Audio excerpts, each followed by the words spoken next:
Absolutely.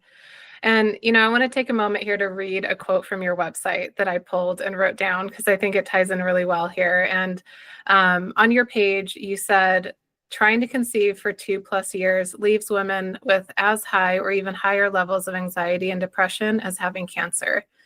Yet, if you had cancer, others would kinda know what to say. They would bring meals and flowers, but with fertility, not so much.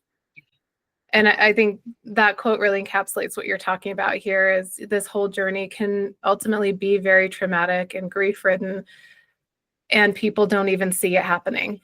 And that can compound that problem and make it that much worse. And that's a unique layer to fertility that we treat it as other than other legitimate medical conditions like cancer.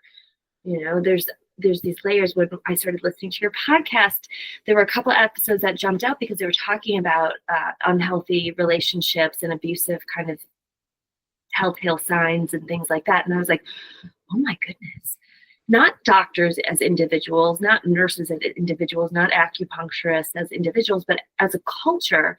Fertility culture has a lot of the same qualities as abusive relationships. There's all this weird shame and blame and gaslighting and isolation and messed up power dynamics and exploitation of all different kinds of icky things that we do not see in oncology, for example, or we don't see in cardiovascular medicine. And it's baked in deeply, and it is so strange that it is every bit as legitimate of a medical condition as any of these other things, but this is not how this field of medicine operates.